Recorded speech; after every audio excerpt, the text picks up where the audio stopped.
সকলকে আমার আনন্দিত জয়গুরু। আজকের ইষ্ট প্রসঙ্গ হচ্ছে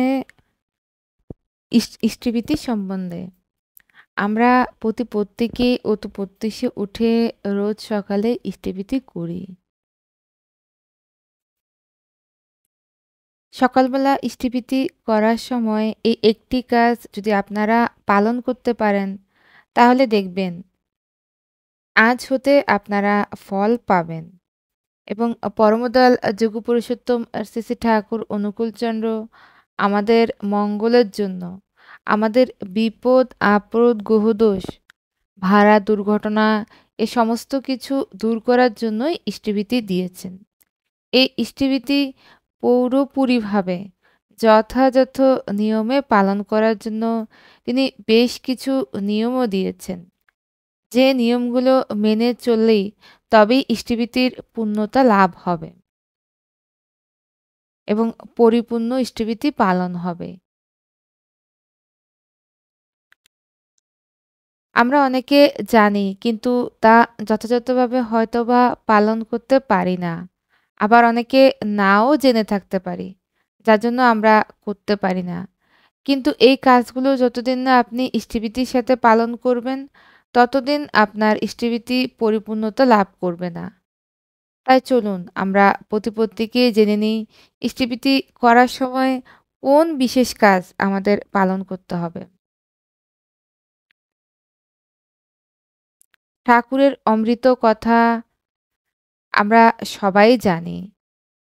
ঠাকুরকে নিয়ে চর্চা আমাদের প্রত্যেককেই করতে হয় এবং ঠাকুরকে নিয়ে আপনি যত চর্চা করবেন, দেখবেন জীবনটা সুন্দর হতে বাধ্য হবে আপনার। আমাদের প্রত্যেকের জীবন কার কেমন চলছে আমরা নিজেরাই জানি। শ্রী শ্রী ঠাকুর জানেন, আর কিন্তু কেউ জানেন না আমরা কিভাবে ভালো থাকবো। একমাত্র পরমপিতাই বলতে পারেন আমাদের ভালো থাকা কিসের উপর নির্ভর করে। আমরা কেউ বা দুঃখে কষ্টে আছি, কেউ জ্বালায় আছি, কেউ অশান্তিতে ভুগছি, কেউ বা অর্থ অভাবে ভুগছি। কারো না কারো কোনো না কোনো সমস্যা লেগেই আছে। এই সমস্যাগুলো থেকে এই সমস্যাগুলো থেকে বাঁচতে গেলে আমাদেরকে তার চরণে অবশ্যই যেতে হবে। তার চরণ ধরেই চলতে হবে। তার বলা কর্মগুলো সঠিকভাবে পরিপালন করতে হবে। পরমদয়াল যুগপুরুষোত্তম শ্রী শ্রী ঠাকুর অনুকূলচন্দ্র বারবার আমাদের এই বিষয়ে কর্ম করার কথা বলেছেন। পরমদয়াল যুগপুরুষোত্তম আমাদের যজন যাজন ইষ্টভীতি সুস্থায়নী সদাচার এই 5টি নীতি মেনে চলার কথা বলেছেন। যজন মানে হচ্ছে নাম জপ করা। আমরা নিত্য সকাল সন্ধে যখনই সময় পাবো তখনই নাম জপ করব। সকালবেলা নাম জপ করতেই হবে, সন্ধ্যাবেলাও নাম জপ করতে হবে। এছাড়া দিনের মধ্যে যখনই সময় পাবো আমরা নাম জপ করব। এই নাম জপ করার মধ্য দিয়ে যে কি ফল লাভ হয়, সেটা যারা করেন তারা কিন্তু ভালোভাবে বুঝতে পারেন। পরমদয়াল যুগপুরুষোত্তম শ্রী শ্রী ঠাকুর আমাদের নিত্য অন্তত 15 থেকে আধা ঘন্টা নাম জপ করার কথা বলেছেন। আমরা প্রত্যেকেই সকালবেলা যারা খুব ব্যস্ত থাকেন, কম করে হলেও 5 মিনিট নাম জপ করবেন। সকালবেলায় কম করে হলেও কিন্তু 10 মিনিট জপ করবেন এবং দিনের মধ্যে যখনই সময় পাবেন, কাজের মধ্যে আছেন, ধরুন রাস্তাতে হেঁটে যাচ্ছেন বা কোনো কাজে বেরোচ্ছেন, নাম করতে করতে যান। বিপদ আপনাকে স্পর্শ করবে না। দেখুন, রাস্তাঘাটে যখনই আমরা যাচ্ছি, আমরা কেউই জানি না কার কখন উপরওয়ালা মানে লিখে রেখেছেন কার কখন বিপদ হবে। তো সেই বিপদকে খণ্ডন যিনি করতে পারেন, তিনি হলেন একমাত্র পরমপিতায়। তো তার নাম স্মরণই আমাদের একমাত্র উদ্দেশ্য। আমাদের চলতে হবে তার নাম নিয়ে। আমাদের সাথে যদি তিনি সবসময় থাকেন, তবে আমরা সব বিপদ আপদ থেকে সহজেই রক্ষা পেতে পারি। যদি প্রচুর কর্মফল খারাপও হয়, প্রচুর বড় বিপদও থাকে, তো হয়তো হালকার উপর দিয়ে চলে যাবে। তাই নাম জপটা কিন্তু ছাড়বেন না। নাম সবসময় করতে থাকবেন এবং এই নাম জপ এমন একটা জিনিস যেটার মধ্যে দিয়ে সহজেই আমরা প্রভুর সাথে কানেক্টেড হতে পারি। এছাড়া যথাযথ সময়ে প্রার্থনা করার কথা তিনি বলেছেন। নিত্য অন্তত সকালবেলা এবং সন্ধ্যাবেলা প্রার্থনা করতে হবে। সকালবেলার প্রার্থনা অনেকেই করেন না। কিন্তু সন্ধ্যাবেলার আপনারা যেন কখনোই প্রার্থনা ছাড়বেন না। সেটা যে যেখানেই থাকুক না কেন। হয়তোবা দেখা যাচ্ছে আপনি অনেক ব্যস্ততার মধ্যে আজকে সন্ধ্যাবেলায় কোনো না কোনো কাজে বেরোতেই হচ্ছে। সেই কর্মক্ষেত্রে যাওয়ার সময়ও আপনি প্রার্থনা করবেনই করবেন। হয়তোবা দেখা গেল আপনি এমন জায়গায় আটকে পড়েছেন যেখান থেকে এই সন্ধ্যার সময় আসা সম্ভব হচ্ছে না। সেইখানে বসে আপনি প্রার্থনাটা সেরে নিবেন। সন্ধ্যার প্রার্থনা কোনো সময় আপনি বাদ দিবেন না। পরমদয়াল একান্তভাবে আমাদের সবাইকে বললেন, "যেথায় থাকি শোস না বেহুশ, করতে সন্ধ্যা প্রার্থনা, হবি তাতে কর্মনিপুণ শক্তি পাবে বর্ধনা।" সকালবেলা যারা করেন না তাদের বলছি, দয়া করে সকালবেলার প্রার্থনাটাও চেষ্টা করবেন এবং সন্ধ্যাবেলায় অতি অবশ্যই প্রার্থনা করবেন।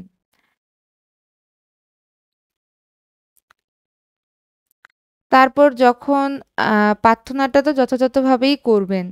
যে অনেক সময় দেখা যায় যে সময়টা পার হয়ে গেছে। আজকে আর করব না। এইরকমটা করবেন না।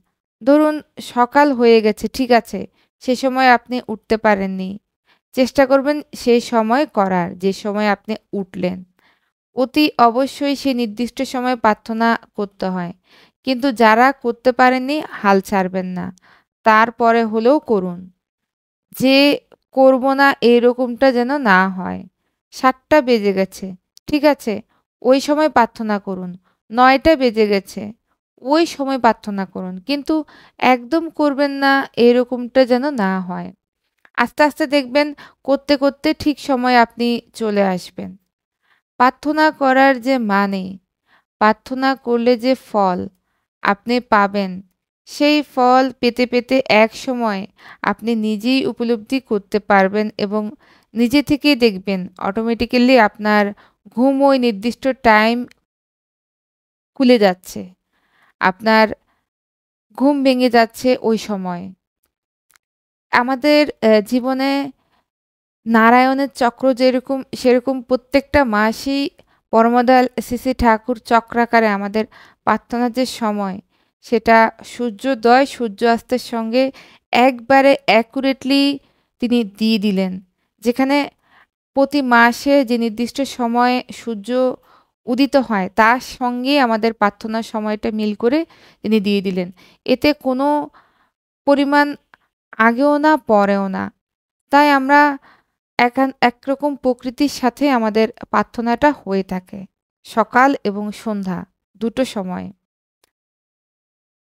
আমাদের প্রত্যেক মাসে এজন্য টাইমটা চেঞ্জ হয়।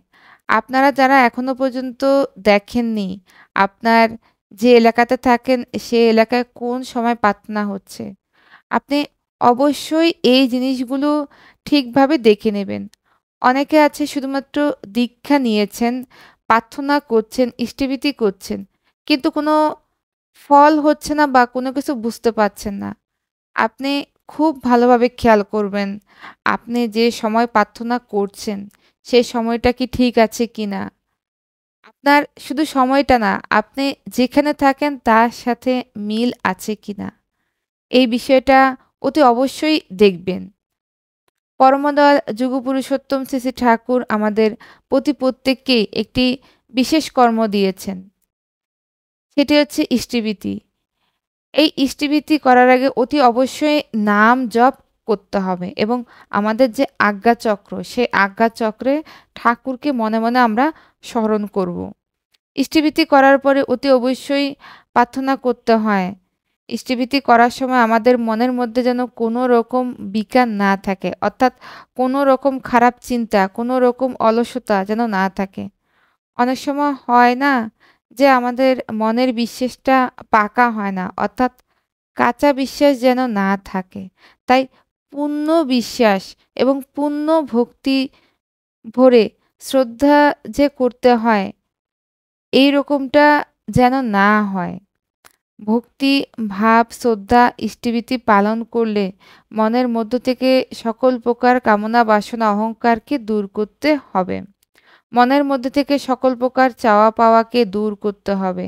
আমরা ইষ্টভীতি করছি পরম প্রভুকে, আমাদের যিনি দীক্ষাগুরু, তার চরণে সেবা কার্যে, দান কার্যে অর্ঘ্য নিবেদন করছি এবং পরম দয়ালের আশীর্বাদ মেনে আমরা পুরো দিনটাকেই বিপদমুক্ত করে তুলছি।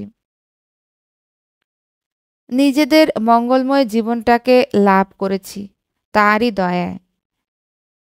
এই যে ইষ্টভীতি, যে পবিত্র অর্ঘ্য, এই অর্ঘ্যটাকে বাজে কাজে বা অন্য কোনো কাজে বা হারিয়ে ফেলার মতো যে ঘটনা ঘটে, এই রকমটা কিন্তু করলে মহাপাপ হবে। এই যে ইষ্টব্রতের অর্ঘ্য নিয়ে কখনো যেন অন্য কোনো কাজে ব্যবহার না করি বা কোনো বাজে কাজে যেন ব্যবহার না হয়, সেটা সবসময় আমরা খেয়াল রাখবো। এই যে ইষ্টভীতির অর্ঘ্য যেন সেটাকে অনেকে খেয়ে না ফেলেন, সেটা যেন হারিয়ে না যায়। আবার সেটা কোনো অপব্যয়ে যেন আমরা ব্যয় না করি।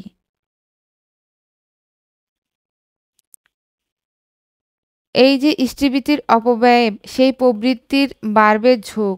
কোন আপদে ফেলবে তোকে রক্ষাই কঠিন হবে। রোগ অর্থাৎ কোন আপদ যে আপনার জীবনে এসে যাবে, সেইটা যাবে না। জীবনটা পুরো শেষ হয়ে যাবে। তাই ইষ্টভীতির অপব্যয় থেকে কিন্তু নিজেদেরকে বিরত রাখবেন। জীবন যদি যায় রে তোর, ইষ্টভীতি ছাড়িস না। ধর্ম অর্থ কাম মোক্ষের নিশানা ভুলিস না। ইষ্টভীতি কিন্তু কখনো ছাড়বেন না। ইষ্টভীতি ছাড়লে কিন্তু জীবনটা শেষ হয়ে যাবে। কোন দিক থেকে যে কিভাবে আপনার খরচ হবে দেখবেন। যারা ঠাকুরকে নিয়ে চলেন, ঠাকুরকে সমস্ত কথাকে মেনে চলেন, তাদের রোগ শোক সাধারণ মানুষের থেকে অনেকাংশে কম হয়। আপনারা একটু লক্ষ্য করুন, বুঝতে পারবেন কত বড় বড় মরণব্যাধি মানুষের মধ্যে হচ্ছে, কত সমস্যা দেখা দিচ্ছে। যারা ঠিকমতো ঠাকুরকে নিয়ে চলেন, ঠাকুরের প্রত্যেকটা বিধান মেনে চলেন এবং সে অনুযায়ী খাওয়া দাওয়া থেকে শুরু করে যেমন চলার কথা বলেছেন পরমদয়াল, সেই চলনে যারা চলেন, তাদের অভ্যাস ব্যবহার থেকে শুরু করে ইষ্টভীতি প্রার্থনা নাম জপ যাজন কার্য সমস্ত যিনি পালন করেন, তাদের পরিবার আর দেখবেন একজন সাধারণ পরিবার এই সমস্ত কিছু পালন করেন না। তাদের পরিবারের রোগ শোক আপনারা একটু লক্ষ্য করে দেখুন, অনেকাংশে বেশি হয়। তো ঠাকুরের বলা কথাগুলোকে কিন্তু আমাদের মেনে চলতেই হবে। তিনি আমাদের নিত্য যোগব্যায়াম করার কথা বলেছেন। আমরা কজন করি যোগব্যায়ামটা? একটাবার ভাবুন তো। কিন্তু নিত্য যদি পালন করি, আমাদের শরীর এমনিতেই সুস্থ হবে। এছাড়া হোমিওপ্যাথি কিছু ওষুধ আপনারা বাড়িতে রাখবেন, যেটা আমাদের প্রত্যেকের জন্যই খুব দরকার। এই হোমিওপ্যাথি ওষুধ প্রয়োজনে সেবন করতে পারবেন, যাতে করে বহু রোগ থেকে মুক্তি লাভ করতে পারেন। পরমদয়াল শ্রী শ্রী ঠাকুর এই যে ইষ্টভীতির কথা বলেছেন, এই ইষ্টভীতি কিভাবে পালন করবেন? যে বিশেষ নিয়ম রয়েছে সেটা আমরা জানি অনেকেই, কিন্তু ঠিকভাবে হয়তোবা অনেকেই পালন করতে পারি না। তিনি বললেন, দিন গুজরানির আয় থেকে করো ইষ্টভীতি আহরণ, জল গ্রহণের পূর্বেই তা করিস ইষ্টে নিবেদন। নিত্য এমনি নিয়মিত যেমনি পারিস করেই যা, মাসটি যবে শেষ হবে তো ইষ্টস্থানে পাঠাস তা। তো তিনি যেভাবে বললেন সেইভাবে আমরা ইষ্টস্থানে পাঠিয়ে দিয়ে আরও বললেন, তিনি ইষ্টস্থানে পাঠিয়ে দিয়ে আরও দুটি ভুজ্যে রাখিস, গুরু ভাই বা গুরুজনের দুজনকে সেইটি দিস। পারিপার্শ্বের সেবায় কাজে রাখিস কিন্তু কিছু আরও উপযুক্ত আপদগ্রস্ত দিতেই হবে যেটুকু পারো। এই সবগুলো আচরণ ইষ্ট ভীতি নিখুঁত হয়। আর এ না করে ইষ্টভীতি জানিস কিন্তু পুণ্য নয়। দিন গুজরানের আয় থেকে আমাদের ইষ্টভীতি করতে হবে। অসৎ পথের পয়সাতে ইষ্টভীতি করবেন না। সৎ পথে দিন গুজরানের আয় থেকে ইষ্টভীতি পালন করবেন। জল গ্রহণের পূর্বে ইষ্টকে সেটি নিবেদন করবেন। অর্থাৎ জল গ্রহণের পূর্বে ইষ্টভীতি করতে হবে। অতি প্রত্যুষে ঘুম থেকে উঠে ইষ্টভীতি পালন করতে হবে। নিত্যে এরকম নিয়মিত এই নির্দিষ্ট সময়ে ইষ্টভীতি পালন করে ৩০ দিনের দিন সেই ইষ্টভীতি পবিত্র অর্ঘ্য হিসেবে ইষ্টস্থানে পাঠিয়ে দিতে হয় এবং গুরু ভাই বা গুরু বোন বা পাড়া প্রতিবেশীর জন্য কিছু অর্ঘ্য রেখে দিতে হবে। কিছু তাদের সেবার কাজে ব্যয় করতে হবে। তারা ধরুন বিপদে পড়েছেন। কেউ সেই বিপদে তাদেরকে সাহায্য করার জন্য চেষ্টা করতে হবে। তবেই কিন্তু ইষ্টভীতির পবিত্র অর্ঘ্য পূর্ণতা লাভ করবে। এছাড়া জীব সেবা আমাদের প্রতি প্রত্যেককেই পালন করতে হবে। ইষ্টভীতি করার সময় যে কর্মটা করতে হবে সেটি হচ্ছে নাম জপ। যা করে আপনি ইষ্টভীতি করবেন এবং ইষ্টভীতি করার পর আবার নাম জপ করবেন। আর ইষ্টভীতি করার সময় মনটাকে শুদ্ধ রাখবেন, পবিত্র রাখবেন। মনের মধ্য থেকে কামনা বাসনা, চাওয়া পাওয়া, লালসা এই সমস্ত কিছুকেই দূরে সরিয়ে রাখবেন। পূর্ণ ভক্তি ভরে, শ্রদ্ধা ভরে ইষ্টভীতি পালন করবেন। এছাড়া এই যে তিনি বললেন ইষ্টভীতি কীভাবে পালন করতে হয়, তার প্রত্যেকটা কথা কাটায় কাটায় পালন করে দেখুনই না। একটিবার এইভাবে ১ মাস ইষ্টভীতি পালন করে আপনার যে কি হবে আর আপনি যে কি করতে পারবেন সেটা একান্ত আপনি নিজেই বুঝবেন। আসলে পরমদয়াল আমাদের এই যে ইষ্টভীতির মধ্য দিয়ে আমাদের যা শিখিয়ে দিয়ে গেলেন, তা আমরা কয়জনেই বুঝি বা কয়জনেই ঠিকভাবে পালন করতে পারি। কিন্তু এত সহজভাবে, এত নিখুঁতভাবে এরকম কেউ দিয়েছে কিনা আমার তা জানা নেই। যতই আমরা দেখছি পরমদয়ালের যে কথাগুলো, বাণীগুলো, তার যে বোঝানো, তা কিন্তু তিনি সহজ বাংলায় বুঝিয়ে দিয়ে গেলেন। এবার তিনি কোনো বেদ, গীতা, না কোনো কঠিন সাহিত্য বই আমাদের দিলেন। যে তার কথাগুলো শুধুমাত্র বাংলায় বা শুধুমাত্র ইংলিশে বা যে ভাষাতেই হোক, আপনি ট্রান্সলেট করেই তা বুঝতে পারবেন। প্রত্যেকের মঙ্গল জীবন প্রার্থনা করে দয়ালের রাতুল চরণে আজকে আমার ইষ্ট প্রসঙ্গ এখানেই শেষ করলাম। সকলকে আমার আনন্দিত জয়গুরু।